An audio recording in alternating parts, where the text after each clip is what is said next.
A cada dia surgem mais avistamentos de fenômenos OVNIs.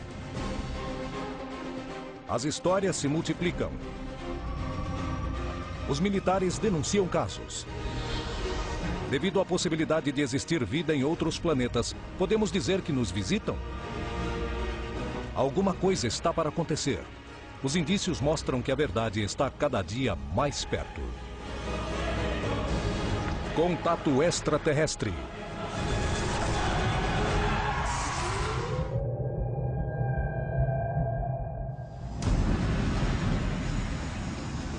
Argentina, 1995. Um piloto está prestes a aterrissar um grande avião de uma companhia com 130 passageiros quando vê um OVNI que coloca o voo em risco e o obriga a abortar a aterrissagem. Próximo a ele, um piloto militar que se aproxima no mesmo aeroporto vê o incidente desde o ar. México, 1983. 4 pilotos e engenheiros são testemunhas de que um OVNI iluminou a cabine do avião. Chile, 1997. Um piloto militar, um piloto civil e a torre de controle detectaram um OVNI que os obrigou a realizar uma manobra evasiva para evitar a colisão em pleno voo. O incidente é tão sério que é criado um organismo oficial dedicado a investigar o fenômeno, o que acaba gerando uma série de anomalias. México, 1994. Um controlador aéreo de um dos maiores aeroportos da região muda seu ponto de vista sobre o fenômeno depois que um avião colidiu com um OVNI. O fenômeno é visto do ar e da terra. A quantidade de casos de OVNIs vistos pelo pessoal da aeronáutica civil e militar, presenciados dos aviões e das torres de controle, se multiplicam dia a dia. O mistério sobre esses incidentes é tão grande como o fenômeno em si. Entretanto, esses casos aportam uma visão insuperável dessas manifestações. Se trata de testemunhas privilegiadas que sabem observar os céus e permitem ter um acercamento único desse fenômeno. Por que existem tantos casos? Porque muitos dos envolvidos nesses incidentes temem contar suas experiências. Os incidentes que envolvem OVNIs e aviões apresentam uma série de variáveis muito importantes e fascinantes. Testemunhas qualificadas, registro de evidência por aparelhos específicos para detectar objetos que voam e investigações oficiais que nem sempre vêm à tona. Mas, principalmente, podem colocar os voos em risco? Há relatos de pilotos que avistaram luzes e objetos que não puderam identificar. É claro, porque agora tem mais testemunhas nos céus com ponto de vista claro e de melhor vantagem. Sabemos que está presente fora e dentro do espaço aéreo controlado. Inclusive foram vistos saindo do mar. Há alguns países, na Europa e na Ásia, que dizem que as operações aéreas foram afetadas. Então é por isso que é importante que nós saibamos do que se trata. Ninguém sabe o que é o fenômeno OVNI. Esses governos sabem que o espaço aéreo está sendo violado por naves que eles não conseguem controlar. Não conseguem falar quando vão aparecer ou quando vão embora. Eles estão absolutamente sem poder para fazer qualquer coisa. E isso é uma coisa que nenhum governo quer admitir aos cidadãos. Que eles não têm nenhum controle da violação do espaço aéreo. Esse fenômeno te atinge, te desafia quanto à sabedoria que deve ter como profissional da aviação. E tem que fazer as perguntas necessárias. Aí é quando percebe que isso é um perigo.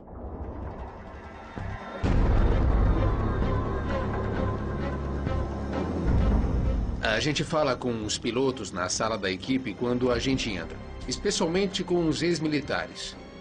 Eles têm histórias para contar. Eu falo que talvez 80% deles já viram alguma coisa, mas eles nunca contam para ninguém. Acredito que o fenômeno deve ser estudado toda vez que possa interferir em operações aéreas. Mas me dá a impressão que se manifesta para que justamente possamos vê-lo, sem interferir em nossa operação aérea. O fato de não controlar faz com que o risco aumente.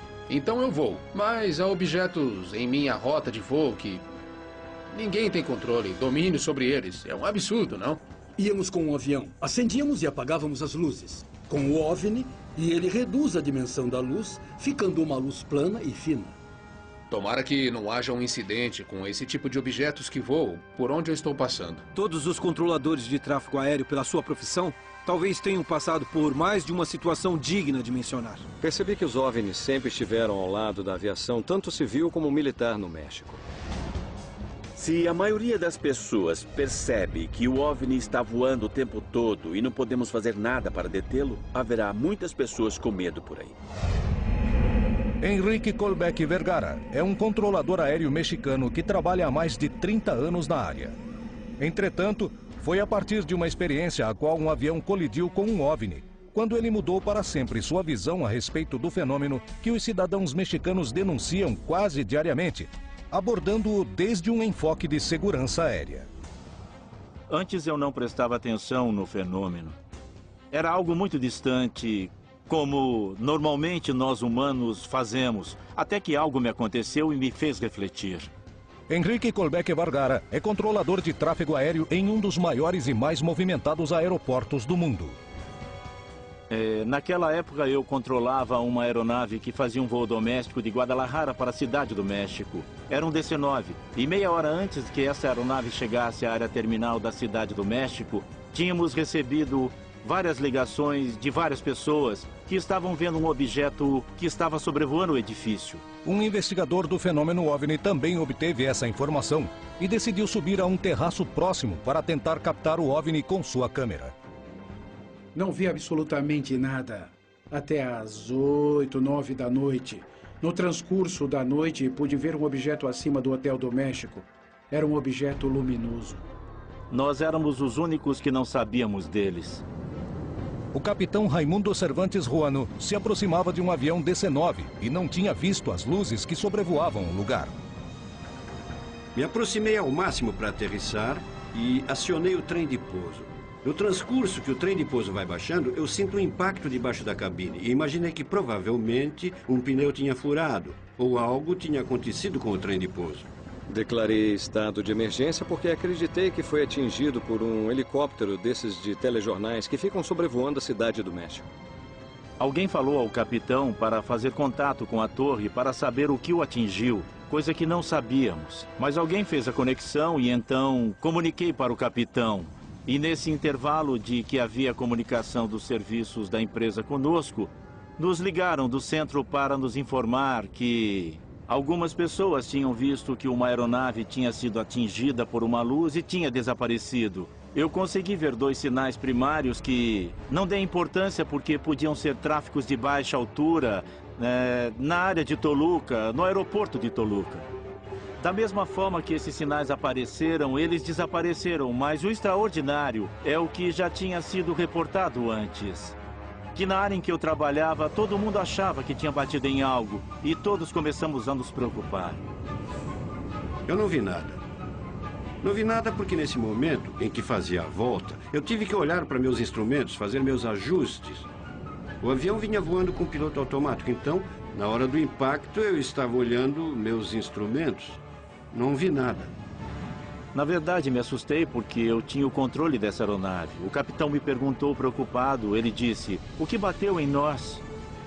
E eu comentei com ele que, infelizmente, não tínhamos nada do tráfego, que não sabíamos se tinha batido em alguma antena, algum helicóptero ou algo desse estilo. Declarei estado de emergência e avisamos a torre de controle que íamos sobrevoar a pista a uma altura em média de 30, 50 metros, com o trem de pouso. A experiência de 1994 mudaria para sempre a opinião de Colbeck sobre seu trabalho. O que aconteceu na noite de julho de 1994? Contra o que o avião bateu? O que as câmeras registraram? E os peritos da aeronave? Nos aeroportos civis e militares, os pilotos e controladores aéreos denunciam incidentes os quais não têm nenhuma explicação.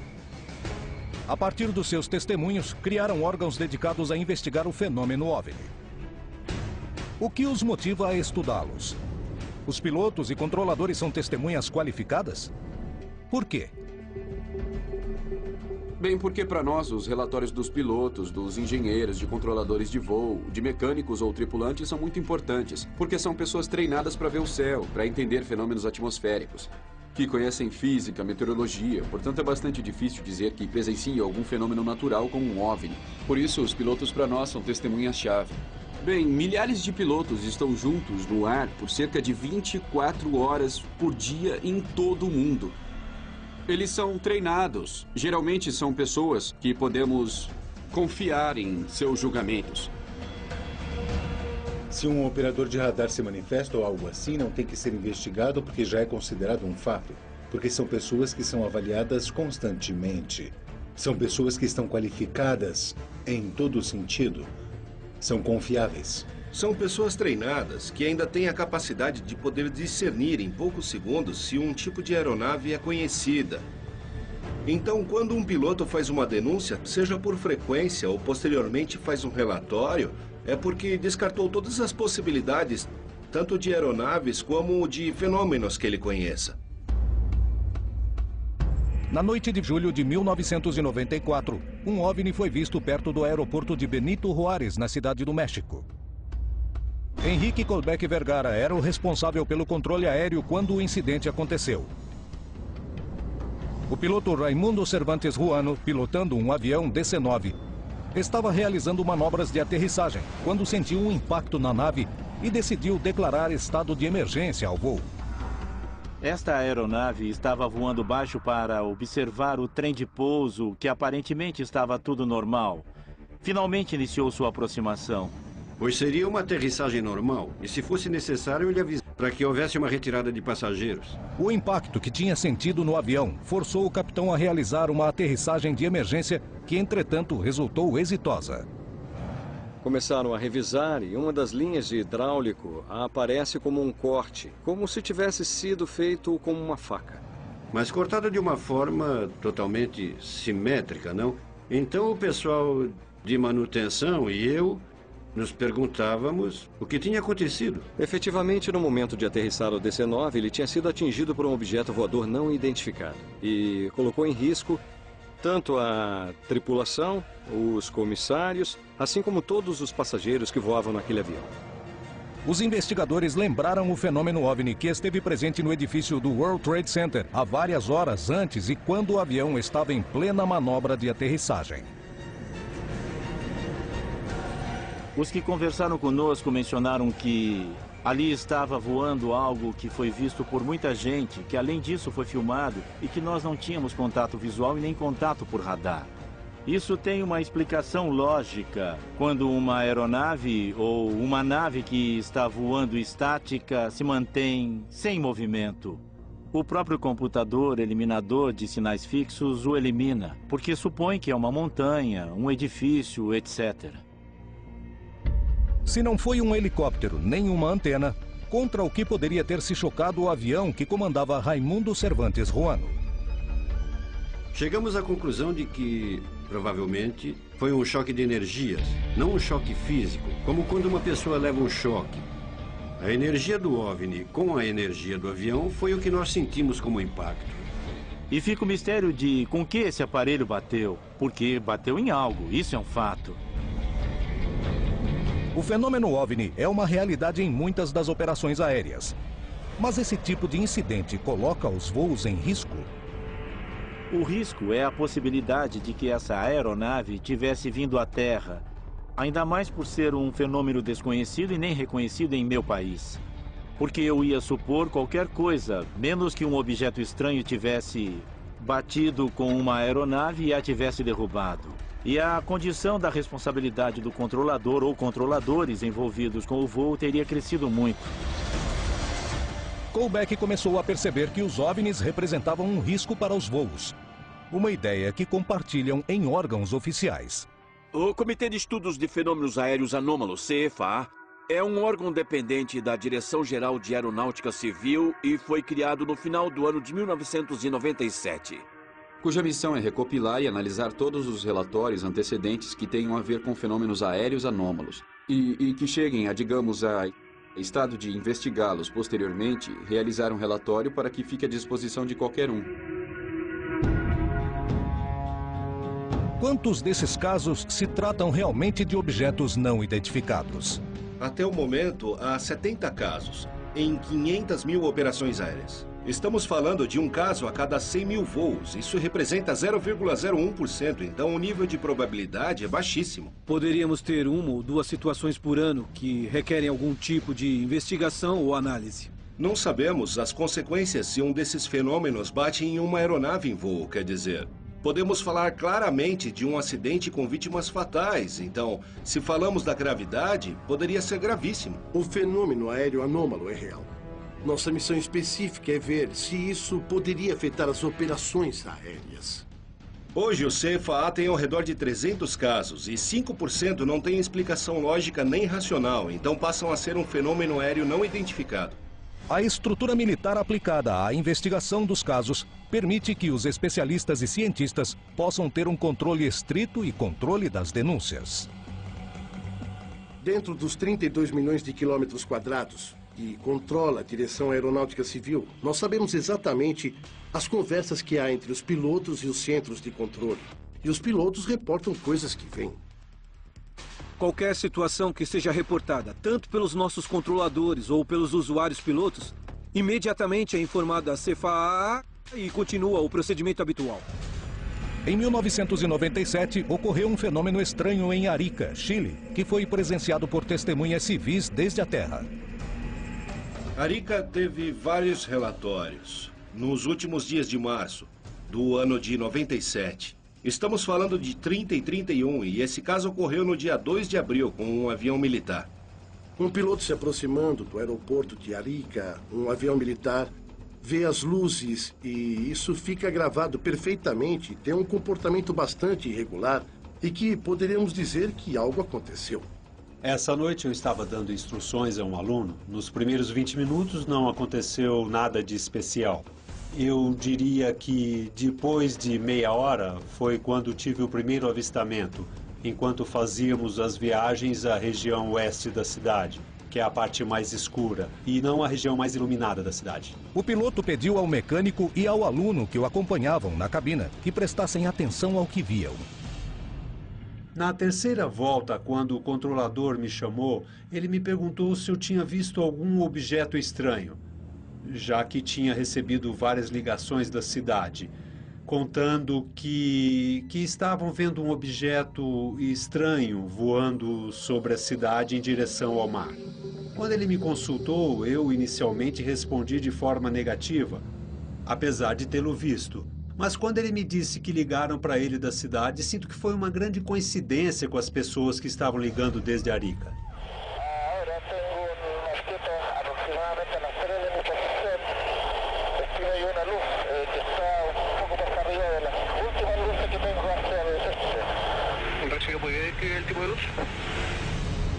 E quando ele me consultou, eu o perdi de vista e cruzou pela frente do avião. Não sei a que distância, mas sempre iluminando em direção ao oeste. Sempre se manteve sobre as últimas luzes da cidade. Justamente por isso é que sempre havia, nunca se confundiu com as luzes da cidade. Ainda mais quando girava velozmente em direção ao oeste. Era muito mais fácil mantê-lo à vista.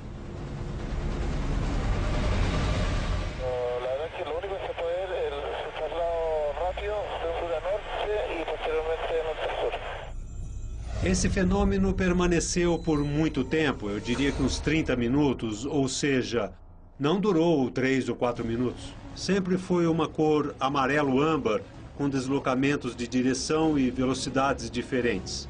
Mas o que mais me chamou a atenção foi a velocidade. Se descartaram todas as possibilidades, no sentido de que não era um fenômeno astronômico, não era um fenômeno meteorológico e não era outro tipo de aeronave. Estava no leste e menos de um segundo depois tinha se deslocado para o oeste. Eu não sei a que velocidade estava. Eu não conheço um meio aéreo que possa se deslocar nessa velocidade. Nunca vi isso. O episódio de Arica causou impressão no piloto Sérgio Werner, que ainda permanece sem resposta. Ele sabia que estávamos ali, que éramos os únicos. Não havia mais ninguém voando aquela noite. Não havia mais voos comerciais, pelo menos nesse momento. E toda vez que você voa à noite e está com as luzes de navegação acesas, então é fácil ser visto. Eu acho que eles nos viam e mantinham a separação de segurança em relação a nós. O caso Arica permanece rodeado de um profundo mistério. Entretanto, não é o único caso nos quais investigadores e testemunhas qualificadas não possuem nenhuma explicação. O incidente ocorrido em Arica em 1997 provou a veracidade do fenômeno e obrigou as autoridades do Chile a tomarem uma decisão inesperada. A direção da aeronáutica redigiu uma declaração indicando que, efetivamente, pessoal aeronáutico e pessoas da cidade tinham visto um fenômeno bastante estranho, que não tinha relação com uma atividade aérea naquela hora e que estava realizando as investigações desse caso. Passaram 9 meses e a direção da aeronáutica então decidiu começar a investigar isso. E então, no final do ano de 1997, foi criado o Comitê de Estudos Aéreos Anômalos. A partir desse trabalho da CFAA, outros pilotos e controladores se animaram a contar suas experiências e apresentar evidências de fenômenos OVNI, revelando que o fato ocorreu há décadas. O que as autoridades descobriram? O que ocorre nos céus do continente? O fenômeno OVNI é um risco real para os voos? O que há por trás desses incidentes?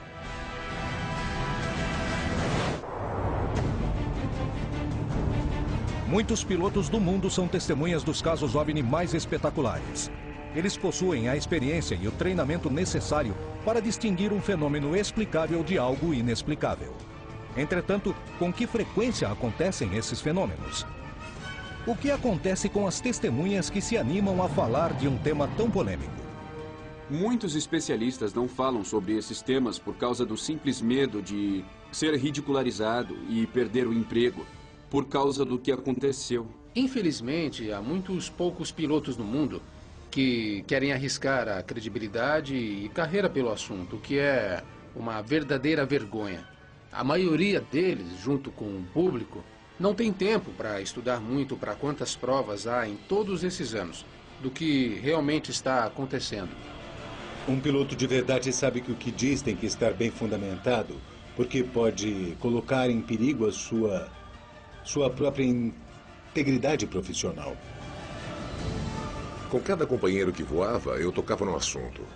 Ou o assunto surgia e muitos me contavam suas experiências. Os pilotos foram censurados por muitos anos, porque aquele que denunciava um fenômeno aéreo anômalo fazia papel de ridículo. É claro que eu tinha que ter algum tipo de prova. E eu não estou falando apenas de luzes incomuns que voam. Outra coisa que me permitiu ou me manteve por todos esses anos arriscando minha carreira.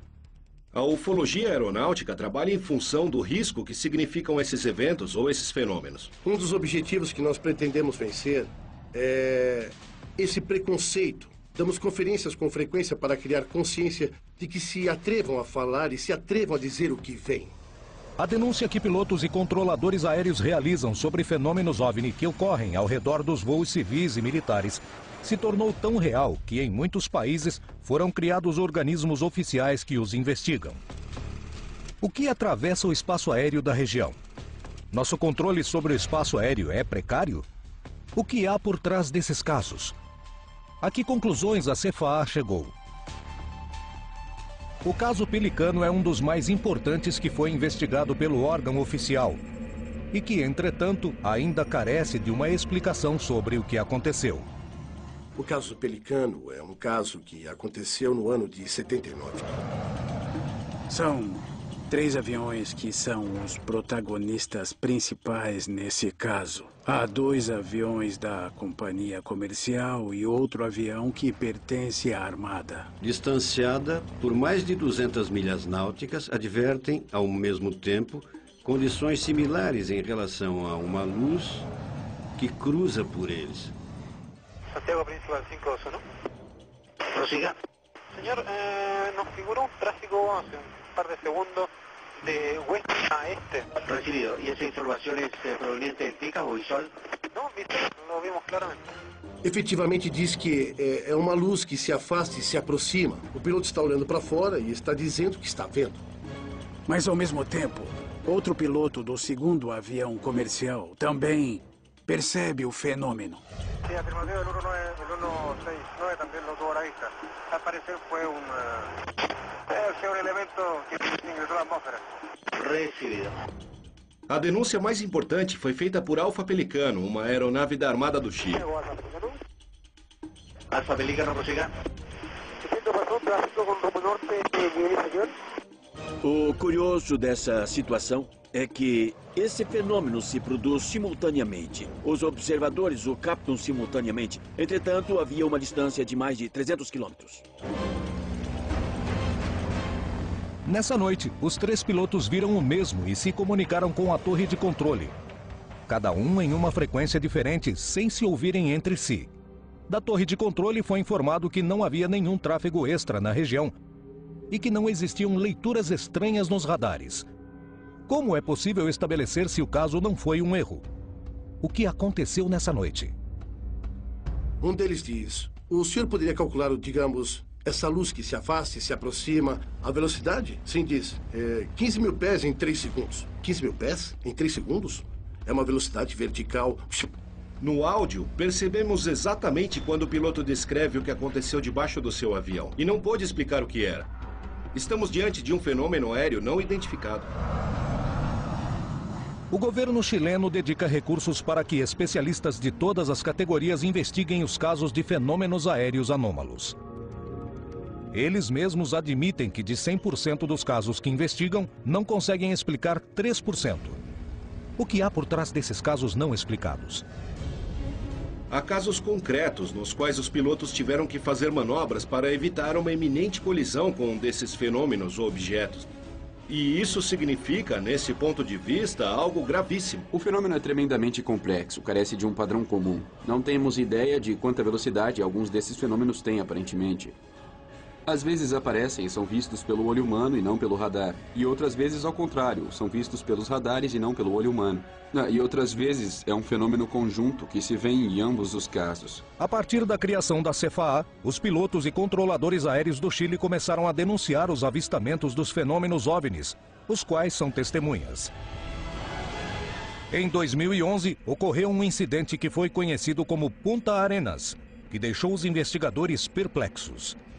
Eles o ressaltaram como um dos casos mais importantes estudados pelo órgão oficial. Há a denúncia de um tráfego que, em primeiro momento, não foi observado pelo radar. E, posteriormente, veio um segundo tráfego de Puerto Williams até Punta Arenas e o radar do centro de controle percebeu o fenômeno, anunciado 20 minutos antes. O radar primário capta o sinal, manda uma advertência para o piloto e diz: há um tráfego às 12, ou seja, a distância de 4 milhas. 4 milhas na velocidade dos aviões atuais é muito pouco tempo. Ou seja, por quase 1 minuto e meio poderiam ter batido. A partir do relatório do piloto, a torre de controle decidiu monitorar o fato desde o radar. Informação de trânsito desconhecido, de acordo à observação do radar primário, às 12, 4 milhas, evolucionando no setor intermédio de Porvenir e Punta Arenas, altitude desconhecida, desplazamento lento e errático. O que o radar detectou? Poderia se tratar de uma falha ou um defeito técnico? Esse objeto tinha o formato de uma nuvem, tipo uma nuvem lenticular, que se deslocava em direção contrária ao vento, e com muita velocidade. O sinal não ressalta nas nuvens, em si ressalta em algo que seja tangível. Bem, aí o radar o captou.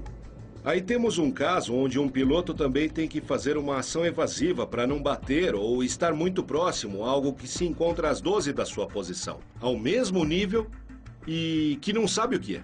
O incidente de Punta Arenas é um dos poucos que parecem não ter explicação científica, segundo as próprias autoridades admitem. Mas o que há por trás desse tipo de episódio? Nesse caso, não poderíamos dizer que poderia se tratar de um objeto não identificado. Os voos civis e militares parecem vulneráveis, apesar dos órgãos oficiais não apresentarem uma resposta definitiva a respeito. Em 1995, Jorge Polanco, um piloto civil argentino, foi uma testemunha de um evento OVNI que foi confirmado em terra pela torre de controle. E do ar pelo piloto militar Sipuzak, que a bordo de um avião militar viu o desenvolvimento dos fatos. Esse dia, o voo era Aeroparque, cidade de Bariloche. Tínhamos 130 passageiros. Quando Jorge Polanco se aproximava de seu destino, soube que havia alguns incidentes em terra. Bariloche nos disse: acabamos de ter uma queda de energia na cidade inteira. Mas o aeroporto está capacitado, preparado para operar com um gerador de energia própria para esses casos.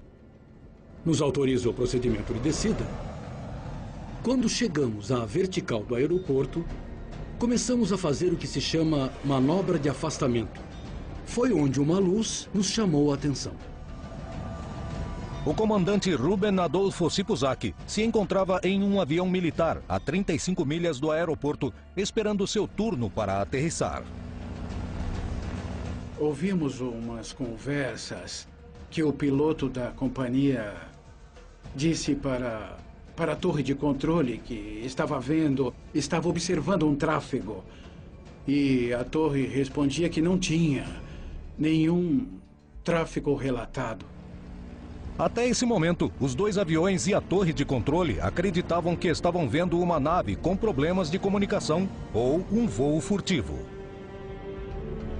Pensávamos que era uma aeronave que estava realmente sem comunicação.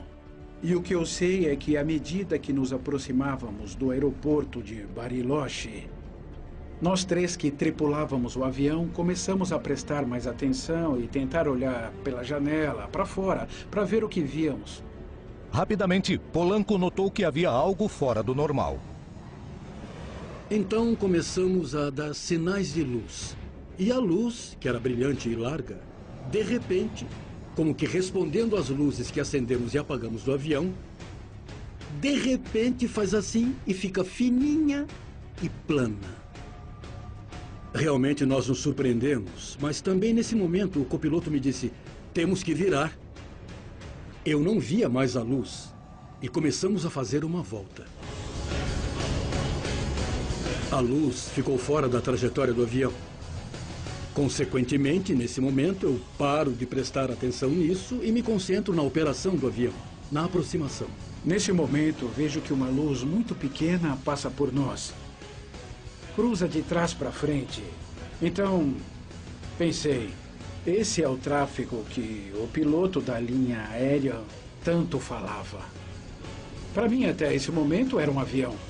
A uma velocidade que, inclusive, pensei que fosse um jato. Enquanto isso, Polanco continuava com as manobras de descida para aterrissar o Boeing.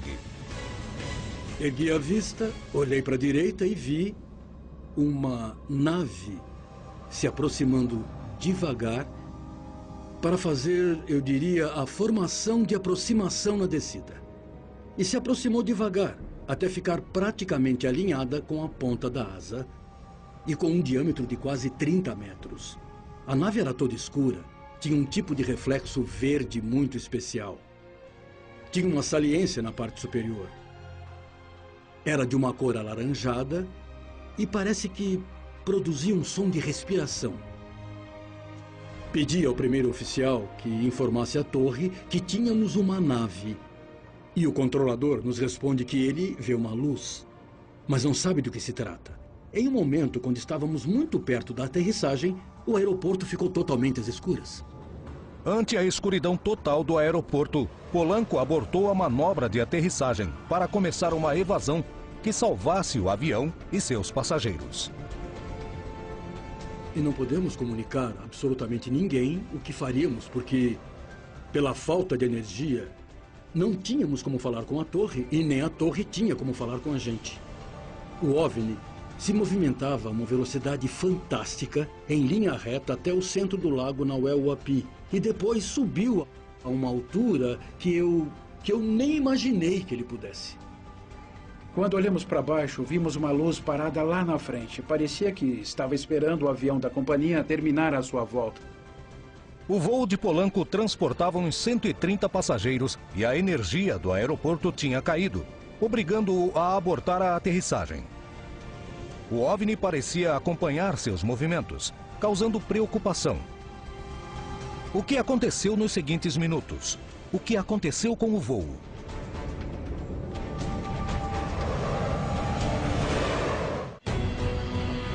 Os incidentes que envolvem OVNIs e aviões ocorrem quase diariamente. As testemunhas envolvidas nesse tipo de episódio são peças fundamentais para estudar o fenômeno e procurar uma resposta demonstrando a importância que esse tema tem para os governos, especialmente para a segurança aérea. No Reino Unido e na Europa, o assunto ainda é muito ridicularizado, ao contrário da América do Sul, onde muitos países sul-americanos estão muito mais abertos à ideia de que os ETs estão aqui e são reais. Estados oficiais como o CFAA e outros comitês como o CRIDOVNI no Uruguai e o NARCAP nos Estados Unidos e uma série de outros comitês ao redor do mundo que investigam seriamente este fenômeno. Honestamente, não acho que essas agências satisfaçam completamente a investigação do fenômeno OVNI de maneira pública. Eles somente cuidam dos casos aeronáuticos e esses casos são só uma parte do fenômeno OVNI. A comunidade científica não se aproximava do fenômeno OVNI porque tem tanta gente falando sobre isso, tem tanta especulação, que isso pode comprometer sua importância.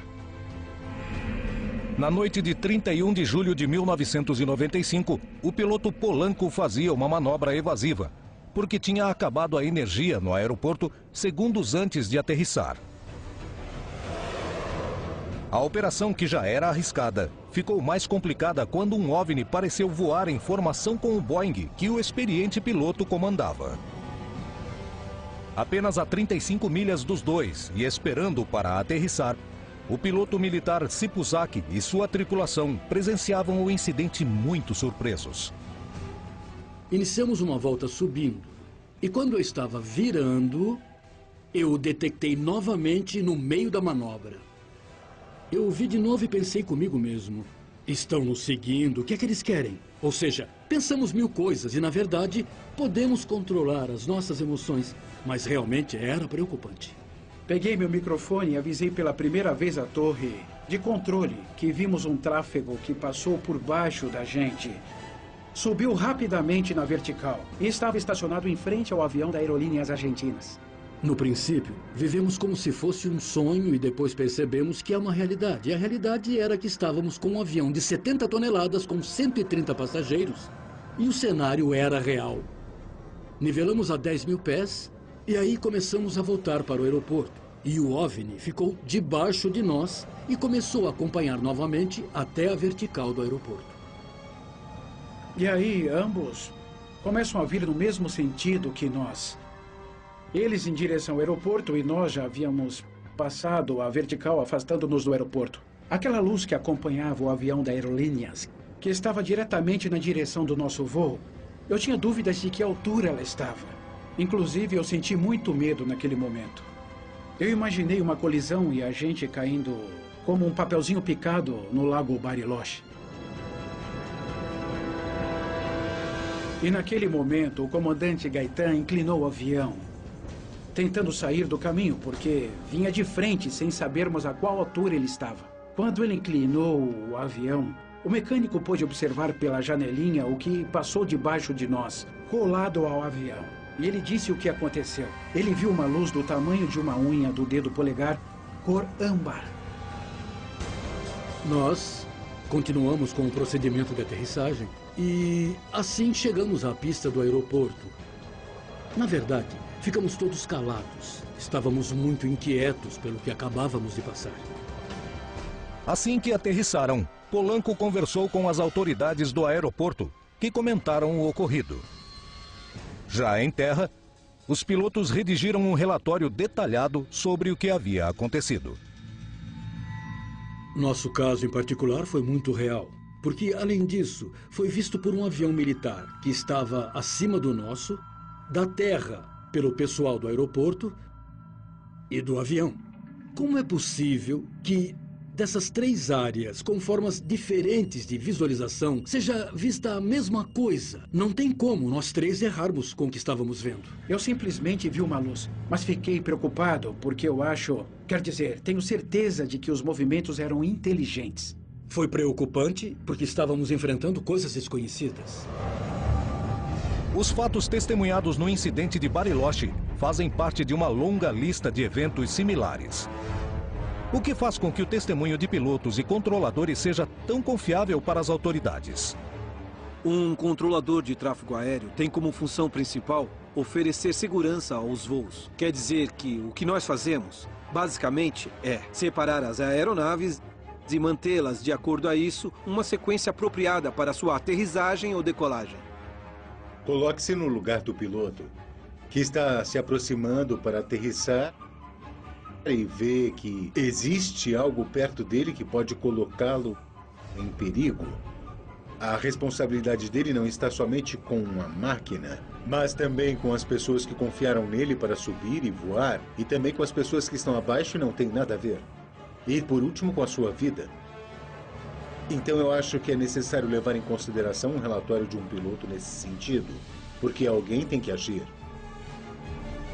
A fonte de informação é muito boa porque, nesse tempo real, os pilotos estão olhando para fora e estão vendo algo que estão reportando em tempo real ao centro de controle respectivo.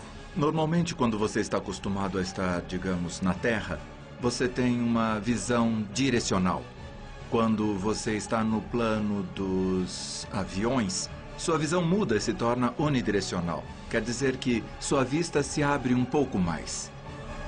Existe uma grande quantidade de pilotos que viram esses estranhos fenômenos de frente.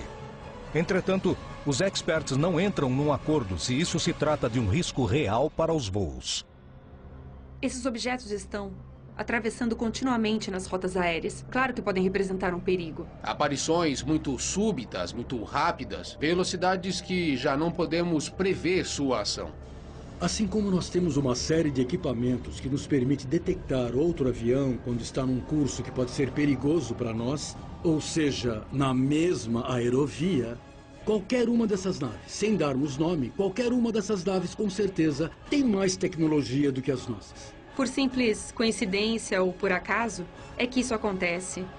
E claro que há muitos casos também. Temos o capitão Antônio Herce, muito reconhecido também, que se encontrou com OVNIs em pleno voo. Uma das experiências que tive quando eu voava numa companhia foi um voo que fizemos de Houston à Cidade do México, em fevereiro de 83. Em pleno voo, viram que se aproximava uma luz que parecia o farol de um trem. Eu estava olhando para o céu. Era uma noite muito estrelada, bem clara. E uma estrela me chamou a atenção. Ela estava fixa e começou a se mover. José Antônio Herce estava no meio de um voo quando viu uma luz pelo seu trabalho. Sabia que podia ser algo explicável. Mas a luz se movia ao redor de sua aeronave, sem que ele soubesse seu propósito. O que aconteceu com seu voo? José Antônio Herce é um dos pilotos que se encorajou em falar das suas experiências. Em 1983, estava dentro de uma cabine de avião com destino à Cidade do México, quando viu com o resto da tripulação uma estranha luz no céu. Quando a gente estava observando uma estrela, no nosso painel, duas luzes como se fossem refletores iluminaram a cabine. Iluminaram completamente. Parecia dia e nós ficamos surpresos.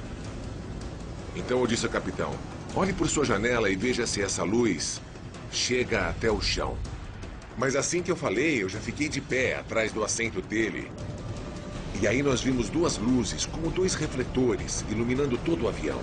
E de repente, desapareceram.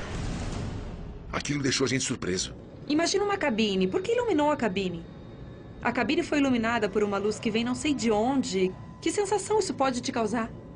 E o capitão me falou, pergunta para a torre de controle se algum avião passou pela nossa trajetória acima de nós. E aí, a gente vai entender o que foi que aconteceu.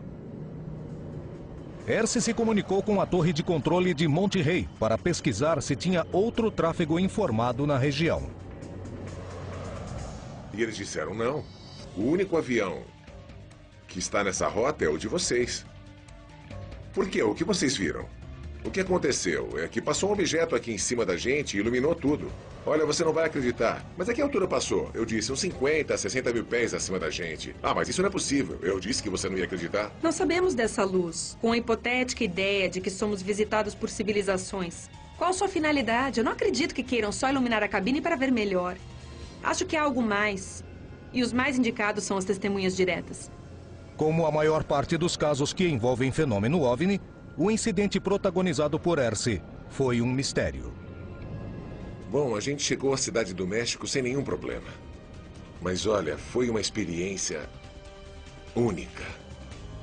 Inesquecível. A vigilância dos céus é imprescindível na hora de garantir a segurança dos voos. As torres de controle e os radares são lugares privilegiados para conhecer a verdade por trás desse fenômeno, devido à qualificação do pessoal envolvido e ao equipamento técnico. Deixei de ser cético quando vi que existem, não é? E que são coisas estranhas. Nós tivemos a oportunidade de vê-lo. Ninguém nos tira essa possibilidade que tivemos. E quando eu conto com orgulho. Tive a oportunidade de vê-lo. Eu tive a sorte de vê-lo. Não me contaram. Mesmo que não acreditem, o fenômeno está aí. Ele existe e é um perigo. É algo que ainda não conseguimos entender. São seres que vêm a nosso espaço, que marcam presença, que de alguma forma estão aparecendo por algo. O que é? Não sei. Há pessoas que não vão entender. Para mim é real. É algo que não é dessa terra, não é desse mundo como os conhecemos. A pergunta que a humanidade talvez devesse se fazer é: para que é? Para que é? Os pilotos e controladores são testemunhas privilegiadas e são fundamentais na hora de indagar o fenômeno OVNI. O que se esconde por trás desses avistamentos? Por que existem tantos casos ao redor das bases militares e aeroportos? Estamos sendo visitados? Ou simplesmente ainda não temos explicações científicas para esses incidentes? A verdade está próxima. As respostas parecem cada vez mais concretas. Entretanto, uma das grandes perguntas da humanidade continua sem resposta. Estamos sendo visitados por seres de outros mundos?